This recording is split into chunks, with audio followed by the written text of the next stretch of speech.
Vikramshila IAS coaching institute 14 बीघा। ठीक। तो आज हमने पढ़ना है महासागरीय निक्षेप यानी ओशियन डिपॉजिट्स। क्या पढ़ना है? तो सबसे पहले फ्लो चार्ट बनाना सीखना है आपने। क्या करना है? फ्लो चार्ट, क्योंकि जब मेंस में आपके काम जो आएगा वो फ्लो चार्ट ही आएगा। उससे आप अपनी क्या कर सकते हैं, भाषा बनाकर उसका एक आंसर तैयार कर सकते हैं। तो आपसे पूछेगा भाई महासागरीय निक्षेप के कितने प्रकार के निक्षेप होते हैं। तो आपने क्या करना है, सबसे पहले बोलना है स्थलीय निक्षेप। क्या बोलना है? स्थलीय निक्षेप, है ना। दूसरा आपने बोलना है ज्वालामुखीय पदार्थ निक्षेप। दूसरा क्या बोलना है? तीसरे नंबर पे बोलिए अकार्बनिक पदार्थ निक्षेप। कौन से? मतलब निक्षेप के रूप में क्या क्या होंगे नीचे। निक्षेप मतलब डिपॉजिट्स। तीसरे होंगे अकार्बनिक पदार्थ। चौथे होंगे जैविक पदार्थ निक्षेप। जैविक पदार्थ। अब इसमें जो इंपॉर्टेंट होते हैं, एक तो स्थलीय निक्षेप इंपॉर्टेंट होते हैं और दूसरे कौन से इंपॉर्टेंट होते हैं? जैविक पदार्थ निक्षेप इंपॉर्टेंट होते हैं। कौन से? अब अगर पूछेगा कि स्थलीय निक्षेप में कौन कौन होंगे, है ना, इसको बोलते हैं terrigenous deposits. TERRIGENOUS, terrigenous deposits. अब टेरिजेनस डिपॉजिट्स में कौन कौन हो सकते हैं? तो बजरी हो सकती है। बजरी कहां से गई? स्थलीय निक्षेप क्यों बोल रहे हैं हम? क्योंकि बजरी जमीन से गई। कहां? सागर में। तो सबसे पहले होगी बजरी, जिसको ग्रेवल्स बोलते हैं। क्या बोलते हैं? दूसरा रेत होगी, सैंड। दूसरा क्या होगी? सैंड होगी। तीसरा सिल्ट होगी। चौथा मृतिका होगी, क्ले। चौथी क्या होगी? मृतिका या क्ले। पांचवा क्या होगा? पंख। पंख मतलब मड। पंख मतलब पंकज, कीचड़ में खिलने वाला पुष्प, कमल, है ना। तो पंख मतलब मड। मड जो होगा वो तीन तरह का मड होगा। एक होगा नीला, एक होगा हरा, एक होगा लाल। उसको बोलते हैं नीली पंख, हरी पंख और लाल पंख। जितना बोरिंग लग रहा है सुनने में, यूपीएससी पॉइंट ऑफ व्यू से और पीसीएस पॉइंट ऑफ व्यू से उतना ही इंपॉर्टेंट है। समझ में आ गया? ठीक है। नीली, हरी, लाल। एक क्वेश्चन यहां से भी बना सकता हूं मैं कि मड जो पंख होता है, महासागरीय निक्षेप में जो पंख होते हैं वो कौन सा नहीं होता है। तो मैं चार ऑप्शन दूंगा, नीली पंख, हरी पंख, लाल पंख और एक मैं बोलूंगा काला पंख। तो कीचड़ तो काला होता है वैसे, पर यहां नहीं होता है। काला पंख नहीं पाया जाता है। कहां? समुद्र में। ठीक है।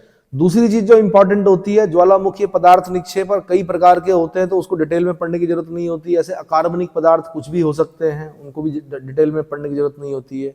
फिर डिटेल में पढ़ते हैं हम जैविक पदार्थ निक्षेप। जैविक पदार्थ निक्षेप के दो पार्ट होते हैं। एक होता है नैरेटिक निक्षेप। कौन से? ये फ्लो चार्ट में लिखना है आपने, नैरेटिक निक्षेप। और दूसरे होते हैं पैलोजिक निक्षेप। तो नैरेटिक निक्षेप के बारे में ज्यादा नहीं पढ़ना है, उसकी मैं पूरी परिभाषा बताऊंगा क्या होता है नैरेटिक, और दूसरे होते हैं पैलोजिक निक्षेप। अब जो पैलोजिक निक्षेप होंगे उसके भी दो पार्ट होते हैं। कौन से? चूना प्रधान, चूना प्रधान ऊज बोलते हैं उसको, और दूसरा होगा सिलिका प्रधान ऊज।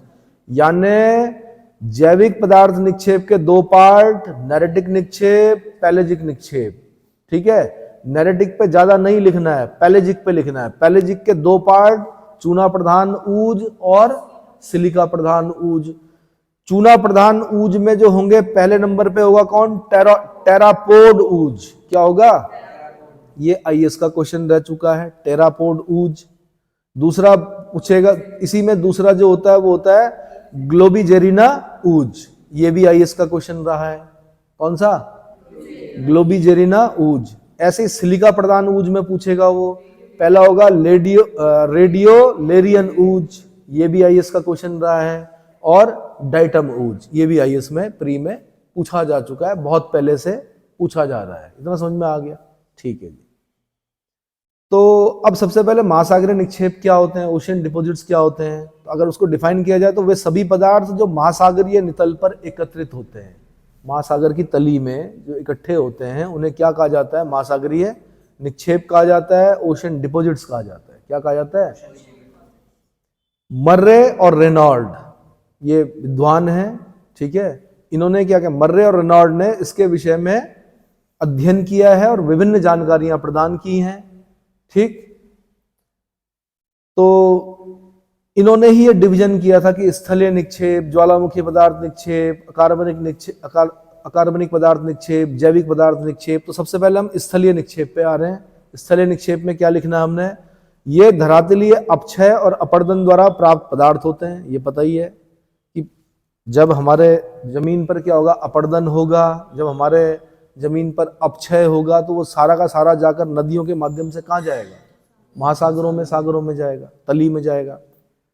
ठीक है, कणों के आकार, उनकी बनावट, उनकी रासायनिक संगठन के आधार पर स्थलीय पदार्थ को क्या क्या बोल सकते हैं हम, बजड़ी बोल सकते हैं, बजरी, रेत बोल सकते हैं, पंख बोल सकते हैं। ये करते हैं ना विभाजन, मैंने आपको पहले बता दिया, एग्जाम्पल मैंने पहले ही दे दिए। ठीक है, फिर पंख यानी मड के कण के आकार में मृतिका में छोटे होते हैं। पंख के कण आकार में मृतिका से छोटे, मृतिका मतलब मिट्टी, मृतिका मतलब मिट्टी, और मिट्टी का अध्ययन किसमें करते हैं हम, पेडोलॉजी में। किसमें करते हैं, तो अगर क्वेश्चन कोई पूछेगा आपसे पेडोलॉजी में किसका अध्ययन करते हैं, तो मृतिका का अध्ययन करते हैं। मृतिका मतलब मिट्टी, सॉइल। ये तो समझ में आ गया। ठीक है, रंग के आधार पर जो पंख होता है उन्हें तीन भागों में मैंने बताया। एक नीला पंख, नीला पंख होता है, एक लाल पंख होता है, एक हरा पंख।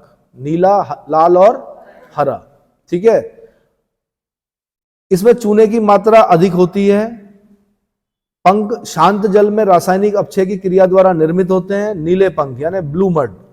अब पूछेगा नीला पंख नीला क्यों, तो आपने बोलना नीला पंख यानी पंख मतलब मड, ब्लू मड इसलिए ब्लू हो रहा है कारण लौह सल्फाइड एवं ऑक्साइड। ये याद रखना है आपने, जो क्वेश्चन पूछेगा प्री में कि नीली पंख का रंग नीला क्यों, तो आपने बोलना क्योंकि इसमें लौह सल्फाइड एवं ऑक्साइड उपस्थित होते हैं, जिसके कारण ये पंख क्या होता है, नीले रंग का होता है। फिर बोलेगा लाल पंख लाल क्यों, तो आपने बोलना लौह ऑक्साइड। ठीक है, फिर बोलेगा हरी पंख हरी क्यों, ग्रीन क्यों, तो आपने बोलना पोटेशियम के सिलिकेट और लोहे की वजह से। पोटेशियम के सिलिकेट और लोहे की वजह से ये क्या होता है, हरा होता है। ठीक है,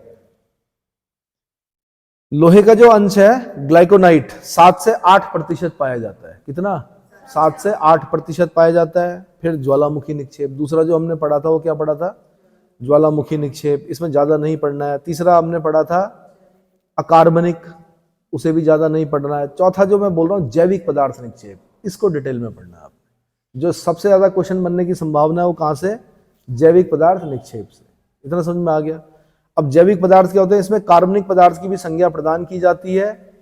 इसके अंतर्गत जीवों के अस्थिपंजर, वनस्पतियों के अवशेष से प्राप्त पदार्थ को सम्मिलित किया जाता है। जैविक पदार्थ में क्या क्या आएंगे, आपके जो समुद्री जीव होंगे उनके अस्थिपंजर, और जो वनस्पतियां होंगी उनके अवशेष से प्राप्त पदार्थ। ठीक है, 2 वर्गों में हम क्या कर रहे हैं, बांट रहे हैं इसको। एक है नैरेटिक मैटर, कौन सा, नैरेटिक को हिंदी में बोलते हैं तट तलवासी। क्या बोलते हैं, तट तलवासी। तो महाद्वीपीय मग्न तत्व यानी कॉन्टिनेंटल शेल्फ्स, मैंने बता रखा है कॉन्टिनेंटल शेल्फ्स क्या होते हैं। कॉन्टिनेंट के बाद जो समुद्र के अंदर डूबा हुआ पार्ट है वो क्या, कॉन्टिनेंटल शेल्फ है, 1 डिग्री के एंगल पर बता रखा है।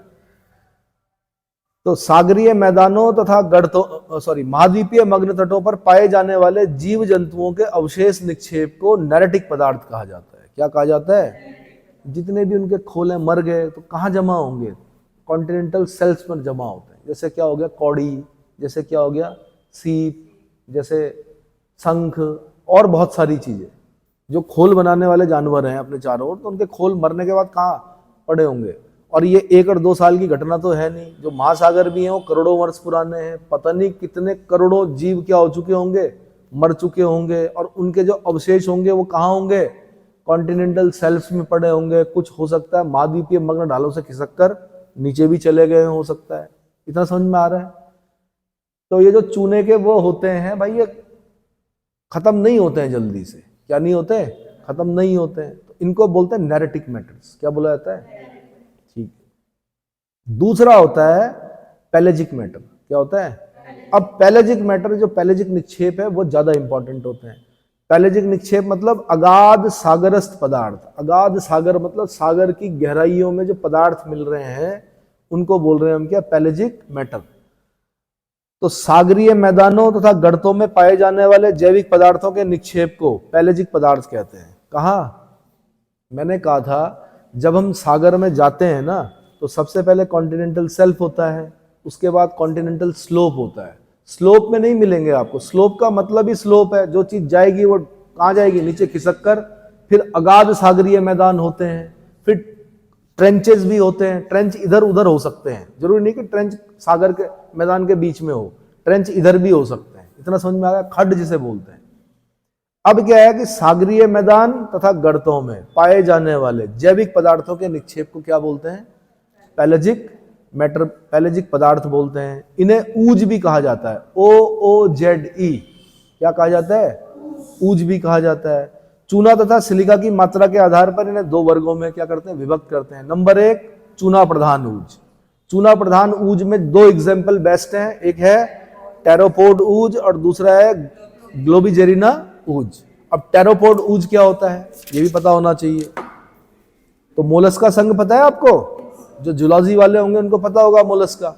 मोलस्का संघ के जीवों के कैल्शियम युक्त कवच, चारों ओर जो कैल्शियम का कवच बनाते हैं, उसके जमाव को टेरोपोड ऊज कहते हैं। कौन से, मोलस्का संघ।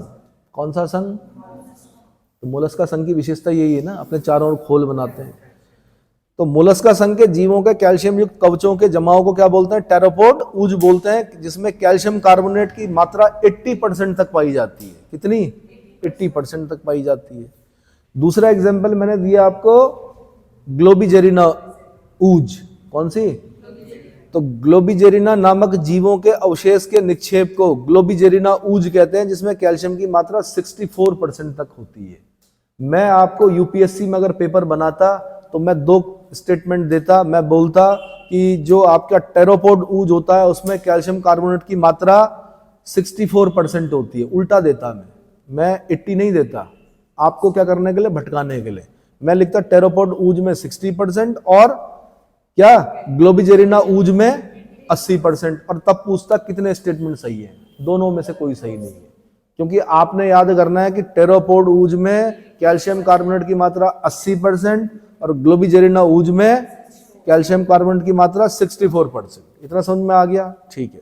मतलब इस तरह से यूपीएससी क्या करती है, आपके दिमाग के साथ खेलती है।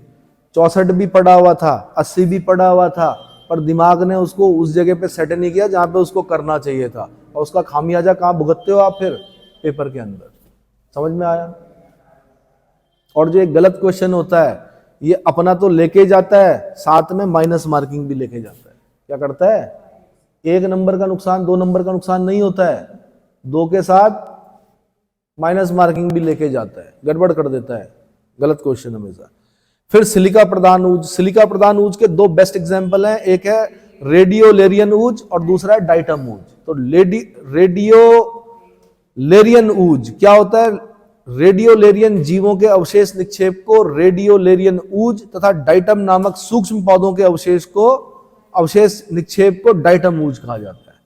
डाइटम नामक सूक्ष्म पौधे को खास ध्यान देना है आपने, किस पे, डाइटम नामक सूक्ष्म पौधों के अवशेष निक्षेप को डाइटम ऊज कहा जाता है।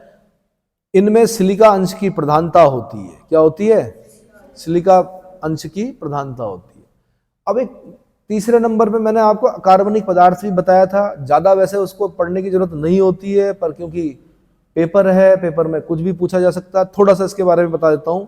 महासागरीय जल के तापक्रम में परिवर्तन के कारण रासायनिक परिवर्तन होते रहते हैं, ये तो पता है आपको, ठीक है, जिस कारण कई प्रकार के अकार्बनिक यानी अजैविक जो खनिज होते हैं और तत्व महासागरों में जमा हो जाते हैं। इनमें प्रमुख है डोलोमाइट, क्या, सिलिका, डोलोमाइट, सिलिका, लोहा, मैग्नीज, ऑक्साइड, फॉस्फेट और पाइराइट। अकार्बनिक पदार्थ में लाल मृत्तिका यानी रेड क्ले सर्वाधिक महत्वपूर्ण है। आपसे यहां से क्वेश्चन बन सकता है कि महासागरीय निक्षेपों में जो अकार्बनिक पदार्थों का निक्षेप है उनमें सबसे इंपॉर्टेंट क्या है, आंसर लाल मृत्तिका या रेड क्ले, क्योंकि अगाध सागरीय जमाओं में यह सबसे अधिक क्षेत्र में पाई जाती है। इसके निर्माण में एल्युमिनियम के सिलिकेट और लोहे के ऑक्साइड की मात्रा सर्वाधिक होती है। ठीक है, इसमें इतना ही करना है। अगर माना आपसे क्वेश्चन पूछता है कि ओशियनिक डिपॉजिट्स पर क्या एक बड़ा क्वेश्चन आता है, तो आप यहां से आराम से आंसर बना सकते हो। इतना समझ में आ गया, ठीक है। कितने मिनट हो गए, तो परवाल भित्तियां भी करा दूं, ठीक है। परवाल भित्तियां, कोरल रीफ्स, बड़ा इंपॉर्टेंट, क्या एक सागरीय जीव होता है, ठीक है, छोटा सा, चूना खाता है। क्या खाता है? चूना खाता है। अब उसके शौक देखो ना, सागरीय चबूतरों पर रहता है। किस पर रहता है? सागरीय चबूतरे मतलब उठा हुआ जो भाग होता है उसमें रहता है, न बहुत खारे पानी में न बहुत साफ पानी में, ठीक है। ट्रॉपिक्स के आसपास रहता है। किसमें? जहां तक मतलब सूर्य की रोशनी जाती है पानी के अंदर, वहां पे रहता है ट्रॉपिक। जैसे कैंसर और कैप्रिकॉर्न, कैंसर और, तो कैप्रिकॉर्न की तरफ ज्यादा देखे जाते हैं आपके, कैंसर की तरफ भी देखे जाते हैं वैसे, पर कैप्रिकॉर्न पर क्योंकि 1920 किलोमीटर लंबी, क्या, कौन सी, हाँ, Great Barrier Reef, coral reef नहीं, Great Barrier Reef, coral reef है वो, बट नाम उसका जो है ऑस्ट्रेलिया के वो उस तरफ कोरल सी में ग्रेट बैरियर, तो 1920 किलोमीटर लंबी है ना। तो परवाल भैया मूंगा, सुना है मूंगा धारण करते हो? अरे भाई मूंगा माला भी पहनते हैं, मूंगे को अंगूठी पर भी क्या करते हैं आप, धारण करते हो। तो परवाल अथवा मूंगा, यूपीएससी ने एक बार क्वेश्चन पूछा, किस संघ का मतलब किस संघ का जीव है, किस संघ का जीव है? Answer Coelenterata. आंसर, एक क्वेश्चन तो यहीं से मिल गया पहली लाइन से, कि जो मूंगा है या प्रवाल है वो किस संघ का जीव है? आंसर सिलेंट्रेटा, ठीक है। कहाँ रहता है? उष्ण कटिबंधीय महासागरों में पाया जाता है। कहाँ पाया जाता है? उष्ण कटिबंधीय महासागरों में पाया जाता है। क्या खाता है? चूना खाता है। अपने जीवन का निर्वाह किस पर करता है? चूने पर करता है। एक स्थान पर असंख्य मूंगे जो होते हैं एक साथ समूह में रहते हैं तथा अपने चारों ओर चूने का खोल बनाते हैं, ये पता है आपको। फिर वो मर जाते हैं। कौन? मूंगा मर जाता है, फिर दूसरा मूंगा उसके ऊपर अपना खोल बनाता है। ऐसे करते करते पहाड़ बन जाते हैं सागरों के नीचे। क्या बनते हैं? लेकिन किस क्षेत्र में? उष्ण कटिबंधीय महासागरों में। कहां पर? उष्ण कटिबंधीय महासागरों में। तो एक मूंगा मरा, उसके उस खोल के ऊपर दूसरे मूंगे ने अपना खोल बनाया, फिर वो भी मरा, फिर तीसरे ने बनाया, चौथे ने बनाया। मैंने कहा पूरे पहाड़ जैसे बन गए मूंगे के। क्या बन गए? इस क्रिया के कारण एक लंबे समय के अंदर एक विस्तृत भित्ति, जो मूंगे की जो भित्ति बनेगी उसको रीफ कहते हैं इंग्लिश में। क्या बोलते हैं? रीफ बन जाती है, जिसे प्रवाल भित्ति कहते हैं, जिसे क्या बोलते हैं? कोरल रीफ कहते हैं। अब यूपीएससी कैसे क्वेश्चन पूछती है? 20 से 21 डिग्री सेंटीग्रेड टेम्परेचर कितना चाहिए मूंगे को? ठीक है। दूसरा चाहिए सूर्य किरणों का जहां तक प्रवेश हो सकता है वहां तक की समुद्री गहराई, वहां तक की समुद्री गहराई। अवसाद मुक्त जल, अवसाद अगर होगा जल में, माना आप पेट्रोलियम लेके जा रहे हैं, आपका जहाज लीक हो गया, डूब गया, पेट्रोलियम, उसका मुंह बंद हो जाएगा, वो खा ही नहीं पाएगा, मर जाएगा मूंगा। क्या हो जाएगा? ब्लीचिंग हो जाएगी वहां। पूरे जो मूंगे की जो कॉलोनी होगी वो अपना रंग छोड़ देंगे, सफेद हो जाएंगे। उसको क्या बोला जाता है? ब्लीचिंग। क्या बोलते हैं? और ये पर्यावरण के लिए अच्छा नहीं माना जाता। इसका मतलब वहां का जल दूषित हो गया है। क्या हो गया है? वहां का जल दूषित हो गया है। अवसाद मुक्त जल चाहिए। सामान्य सामुद्रिक लवणता, सैलिनिटी भी बहुत ज्यादा नहीं चाहिए, ना ज्यादा ना कम, महात्मा बुद्ध, मध्यम मार्ग, है ना। अंत सागरीय चबूतरे चाहिए। उठे हुए चबूतरों पर ही बनाता है मूंगा क्या अपना। विदेशों में तो पानी के जहाज डुबाए जाते हैं ताकि कोरल क्या कर सके, इस पर अपनी कॉलोनी बसा सके। जो पुराने हो जाते हैं जहाज वो डुबाए जाते हैं, उस पर मूंगे क्या करते हैं? फिर अपनी कॉलोनी बसाते हैं। ठीक है। पूर्ण स्वच्छ जल, प्रदूषण युक्त क्षेत्र, अधिक सामुद्रिक गहराई और लवणता, इनके विकास में क्या होती है? बाधक होती है। इतना समझ में आ गया? ठीक।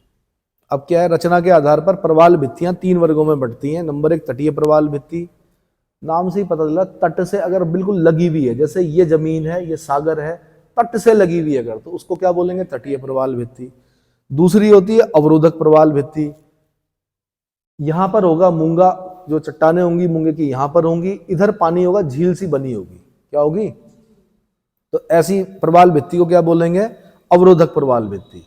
और तीसरी होती है प्रवाल वलय, गोल। कैसा? गोल। और उसको बोलते हैं एटॉल। क्या बोलते हैं? एटॉल। तो किसी भी उसमें चित्र में अगर आप देख लेंगे तो आपको पता चल जाएगा। जैसे वो गोल वाला मैंने बताया, तो फुराफुटी एटॉल देखना। विश्व का सबसे प्रसिद्ध जो एटॉल है वो क्या है? फुराफुटी एटॉल। क्या है? यहां से क्वेश्चन बना है ना। लक्षद्वीप समूह को आप देखिए, वो भी कैसा है, मूंगा द्वीप है। लक्षद्वीप जो बने हैं मूंगे से बने हुए द्वीप है, कैसे, ठीक है। और मैंने आपको बता ही दिया, जो तटीय प्रवाल भित्ति का तो उदाहरण देने की जरूरत है नहीं, पर फ्लोरिडा में मिल जाएंगे आपको, मलेशिया के द्वीप मिल जाएंगे, भारत में मन्नार की खाड़ी में रामेश्वरम के पास मिल जाएंगे। कौन से, तटीय प्रवाल भित्ति जो होती है ना, उसके सारे मिल जाए। अवरोधक प्रवाल भित्ति मैंने आपको बेस्ट एग्जांपल जो दिया, ग्रेट बैरियर रीफ, वो ऑस्ट्रेलिया के कोरल सी में, उस तरफ आप जाएंगे तो वहां पर 1920 किलोमीटर लंबी क्या है, रीफ है। इसकी लैटिट्यूडनल पोजीशन पूछी एक बार भाई, क्या पूछी, क्या पूछी, 9 डिग्री से 22 डिग्री दक्षिणी अक्षांश, 9 डिग्री से 22 डिग्री दक्षिणी अक्षांश के मध्य। पूरी लंबाई अगर जब हम लेते हैं उन मूंगे की चट्टानों की तो 1920 किलोमीटर, कितनी, 1920 किलोमीटर, है ना। तट से लगभग 32 से 48 किलोमीटर दूर है ये, क्या है, हाँ। और ये बैरियर का काम करती, कभी अगर माना सुनामी आ गई पैसिफिक में तो ऑस्ट्रेलिया के उस तट को उतना हिट नहीं करेगी, क्योंकि बैरियर का काम करेगी कौन, ग्रेट बैरियर रीफ, जो कि ऑस्ट्रेलिया के, वैसे बोलना चाहिए हमें, नॉर्थ ईस्ट में कोरल सी में है। कहां पर, नॉर्थ ईस्ट में कोरल सी में है, ठीक है। तो इससे संबंधित कुछ जो प्रश्न होंगे वो मैं कल पूछूंगा आपसे, ठीक है। फिलहाल इतना ही करते हैं।